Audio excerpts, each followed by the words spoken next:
अस्सलाम वालेकुम नाजरीन। पिछली किस्त में आपने देखा कि अर्तुल साहब लफ्के किले में मौजूद थे और उन्होंने उरानोस को कहा था कि तुम मंगोलों के मायदे की पेशकश कबूल कर लेना और अलिंजक से पता लगाने की कोशिश करना कि उसने उस्मान को कहाँ रखा हुआ है। इस किस्त के आगाज़ में अर्तुल साहब अपने साथियों के पास पहुँचते हैं और कहते हैं उसने मेरी दरख्वास्त कबूल कर ली है, वो अलिंजक का मुँह खुलवाकर उस्मान का पता चलाएगा।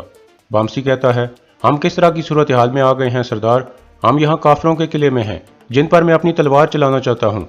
अर्तुल साहब कहते हैं हम सिर्फ अपने लिए नहीं जी रहे, हमारे ऊपर मासूम लोगों का एतमाद है, हमारी पीठ पर हमारे मकसद का बोझ है और इसी मजबूरी की वजह से आज हम यहाँ हैं। पहले हम उस्मान को बचा लें, फिर दुश्मनों की बारी आएगी, पहले मंगोल और फिर द्रैगोस। इसके बाद मंगोलों के पड़ाव का मंजर सामने आता है। मंगोल आदमी उठकर उस्मान के पिंजरे के करीब आ जाता है और कहता है तो तुम जाग गए हो जहानों के शाहीन। उस्मान कहता है क्या तुम वाकई समझते हो कि तुम मुझे अपने जैसा बना सकते हो। आदमी कहता है तुम हम जैसे नहीं बल्कि हम में से एक बन जाओगे। उस्मान खड़ा होकर कहता है क्या तुम मुझे अपने जैसा गलीज समझते हो, मैं जानता हूँ कि मैं कौन हूँ, मैं अर्तुल बे का बेटा उस्मान हूँ। आदमी कहता है अर्तुल बे जो छोटे से सोगत का सरदार आला है, तुम्हारी आंखों में तो पूरी दुनिया समाई हुई है, तुम एक छोटे से सोगत से कैसे मुतमईन हो सकते हो, तुम्हें बहुत बड़ा बनना होगा, तुम पूरी दुनिया पर हुक्मरानी करोगे, लोग तुम्हारे डर से कांप जाएंगे।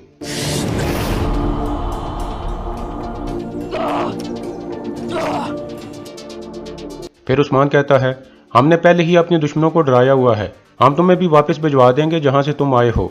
आदमी कहता है तुम्हारा बाबा मर चुका है और तुम्हारा कबीला तबाह हो चुका है, लेकिन तुम नहीं मरोगे, तुम चंगेज खान की खिदमत करोगे, पुराना उस्मान मर चुका है। यह कहकर वो एक तरफ चला जाता है जबकि उस्मान काफ़ी परेशान हो जाता है। इसके बाद रात का वक्त हो जाता है। अलिंजक अपने साथियों के साथ लफ्के किले में पहुंच चुका था।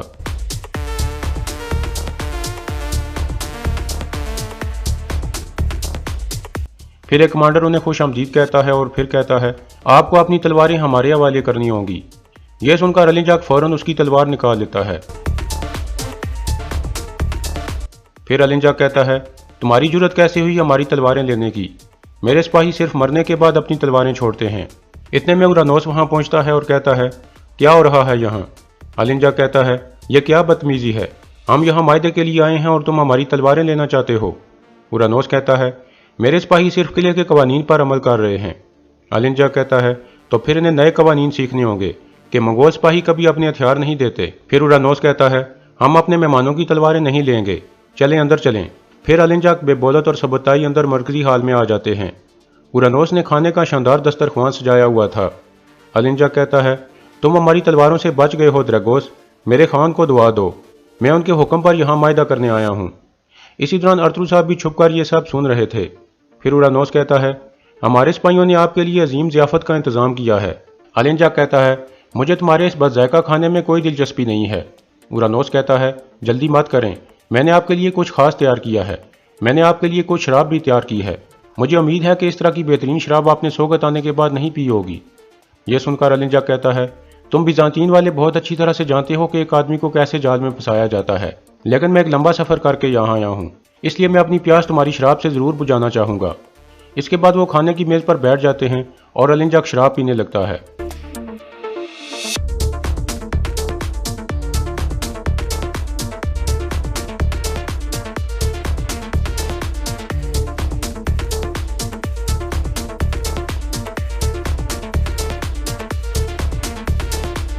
इतने में उरानोस कहता है सच यह है कि हमारे दरमियान जंग से दोनों तरफ बहुत ज़्यादा खून बहेगा, आपके खान ने सही फैसला किया है, यह अमन मायदा दोनों तरफ के लिए मुफीद साबित होगा। अलिंजक कहता है इस मायदे की सबसे अच्छी चीज़ ये शराब थी, ये अच्छा हुआ कि मैं इसे चखे बगैर वापस नहीं चला गया। उरानोस कहता है यह सारी आपके लिए तैयार की गई है और पिएं। फिर अलिंजक कहता है हम यहाँ उन गद्दारों को कुचलने आए हैं जिन्होंने हमारी ताकत के सामने खड़ा होने की जुर्रत की थी, जो हमारा है वो हम लेंगे, गद्दारों को सजा देंगे और यहाँ से चले जाएंगे। उरानोस कहता है मैं जानता हूँ आप अर्तुल की बात कर रहे हैं, वो हमारे रास्ते में भी आ रहा है, आप जानते हो पिछले दिनों क्या हुआ था, यह सही वक्त था कि उसे लगाम डाली जाए और आपने ऐसा कर लिया है। उसके बेटे उस्मान को पकड़कर आपने उसे सबसे बड़ा झटका दिया है। अलिंजक कहता है अर्तुल को सोचना चाहिए था कि वो किससे पंगा ले रहा है। उरानोस कहता है लेकिन अर्तुल सोगत को बहुत अच्छी तरह से जानता है, अगर उसने अपने बेटे को तलाश कर लिया तो। अलिंजक कहकर मारकर कहता है अगर अर्तुल ने उसे तलाश भी कर लिया तो उसका बेटा उसे पहचान ही नहीं पाएगा, उसे कुछ भी याद नहीं रहेगा।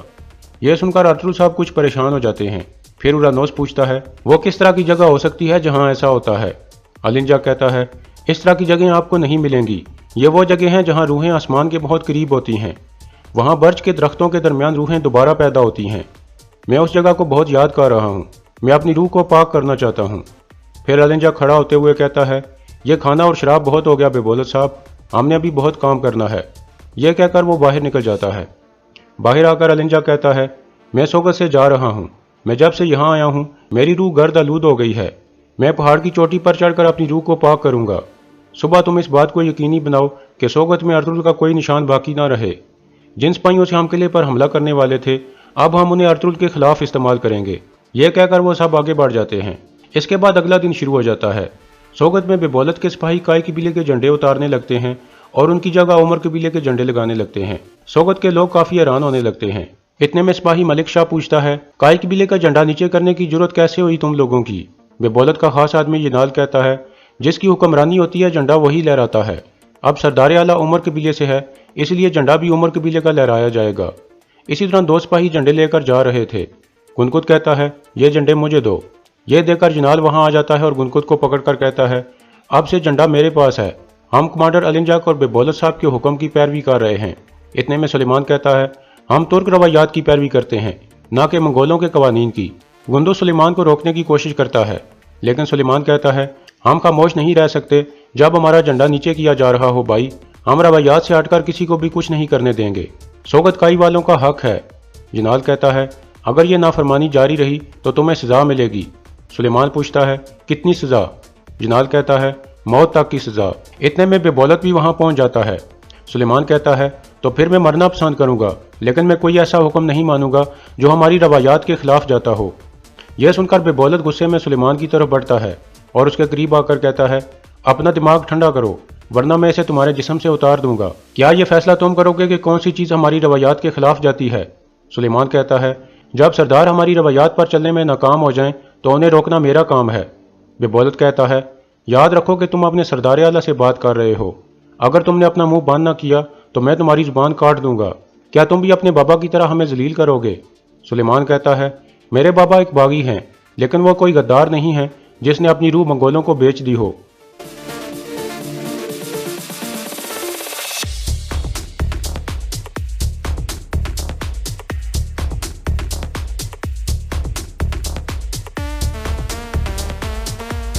जाने दो इसे बेबोलत बे,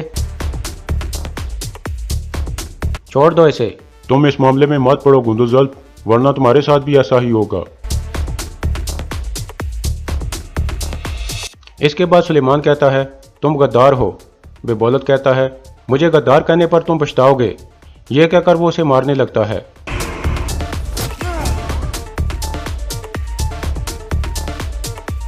गुंदुज पास आकर कहता है, इसे छोड़ दो। बेबोलत कहता है, जनाल इसको पकड़कर कैदखाने में डाल दो। जब तक ये होश में नहीं आ जाता इसे बाहर नहीं आने देना। यह सुनकर सिपाही सुलेमान को पकड़कर ले जाते हैं। गुंदुज बेबोलत को कहता है, आप ऐसा करके पछताओगे और इस खून का हिसाब चुकाओगे। बेबोलत कहता है, अर्तुल साहब का बेटा होने की वजह से मैं तुम्हारी इज्जत करता हूँ गुंदुजल, लेकिन अगर तुमने अपनी हद अबूर की तो मैं तुमसे भी छुटकारा हासिल कर लूंगा। यह कहकर बेबोलत आगे बढ़ जाता है। दूसरी तरफ अर्तुल साहब और उनके सिपाही जंगल में मौजूद थे। तुर्गुत कह रहा था, रूहें किस जगह आसमान के बहुत करीब होती हैं और बर्च के दरख्तों के दरमियान दोबारा पैदा होती हैं। अर्तुल साहब एक नक्शा देखकर कहते हैं, आसमान के सबसे करीब पहाड़ की चोटी होती है। वो आसमान को पहाड़ की चोटी पर ले गए हैं जहां बर्च के दरख्त उगे हुए हैं। ये पहाड़ी है, वो बर्च के दरख्त इसी पहाड़ी पर मौजूद हैं। वामसी कहता है, आप सही कह रहे हैं सरदार, मैंने भी एक दफ़ा वहाँ बर्च के दरख्त देखे थे। फिर अर्तुल साहब खड़े होकर कहते हैं, लड़ाई का वक्त आ गया है बहादुरों, हम उस्मान को उन गलीजों से बचाने जा रहे हैं। हमारे बच्चों के लिए, हमारे कबीले के लिए, खून के बदले खून।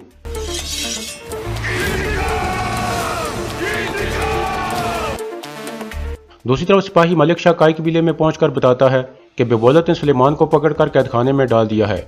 सिर्फ इतना ही नहीं बल्कि उसने सबके सामने उसे मारा भी। हमने रोकने की कोशिश की तो उसने हमें भी पकड़वा दिया। यह सुनकर सज्जाद शदीद गुस्से में बाहर निकल जाती है। दूसरी तरफ अर्तुल साहब और उनके साथी घोड़ों पर सवार होकर रवाना हो गए थे।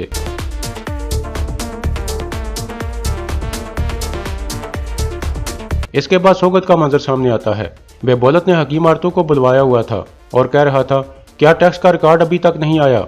दुमरल कुछ रजिस्टर उठाकर उसके आगे फेंक देता है। बेबौलत गुस्से में कहता है, चले जाओ यहाँ से और मुझे आरतुक साहब के साथ अकेला छोड़ दो। यह सुनकर दुमरल बाहर निकल जाता है। बेबौलत रजिस्टर खोलकर कहता है, मैं खास तौर पर बाजार के टैक्स वाले मामलात देखना चाहता हूँ आरतुक साहब। हकीम आरतुक कहता है, आपने सही सोचा बेबौलत साहब, सरदार आला का ज़्यादातर काम इन्हीं मामलात के बारे में होता है। बेबौलत कहता है, लेकिन मेरा तरीक़ाकार आरतुल साहब से मुख्तलिफ होगा। मैं अपने इलाके के बाज़ारों में कोई मसला नहीं चाहता। मैं चाहता हूँ कि बाज़ार हर वक्त चलता रहे और हर कोई ज़्यादा आमदनी हासिल करे। मुझे सिर्फ अपनी रियासत के टैक्स की परवाह है। अगर किसी ने कम टैक्स दिया तो मैं उसकी गर्दन तोड़ दूंगा। हकीम आरतुक कहता है, बेबौलत साहब, आरतुल साहब ने कभी ताजरों के साथ ऐसा सलूक नहीं किया। वो उन ताजरों से टैक्स नहीं लेते थे जिनकी फ़रोख्त नहीं होती थी। बेबौलत कहता है, आरतुल को भूल जाएं आरतुक साहब, उसका वक्त गुजर चुका।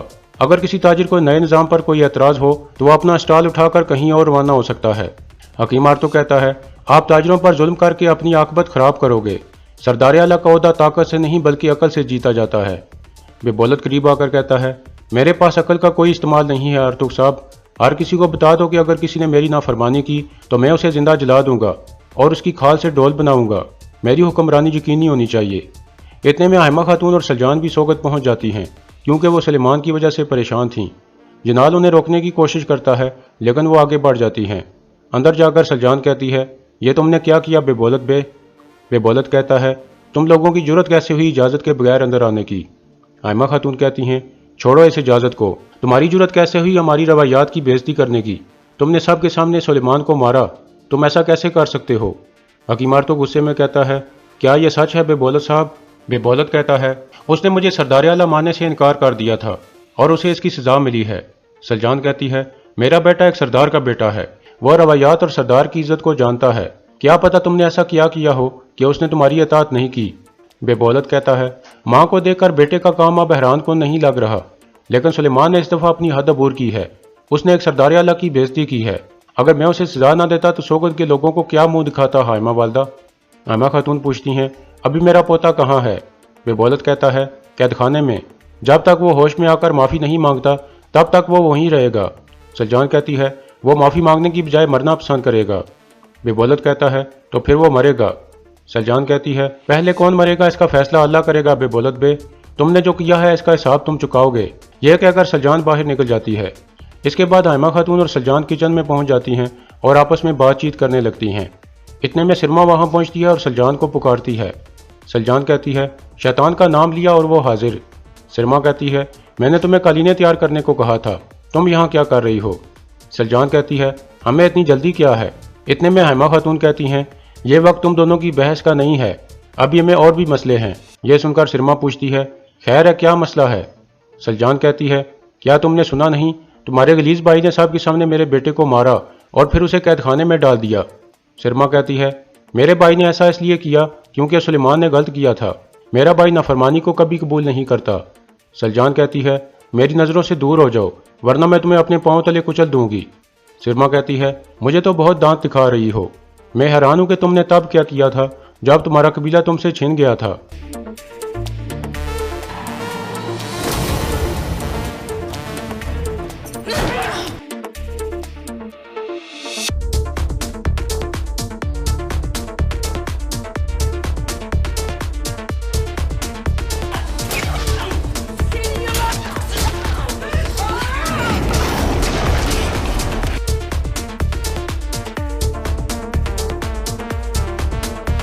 फिर सलजान कहती है, मेरी बात गौर से सुनो सिरमा, अगर दोबारा कभी तुमने ऐसे बात की तो मैं कसम खाती हूँ कि चंगेज़ खान भी तुम्हें मुझसे नहीं बचा सकेगा।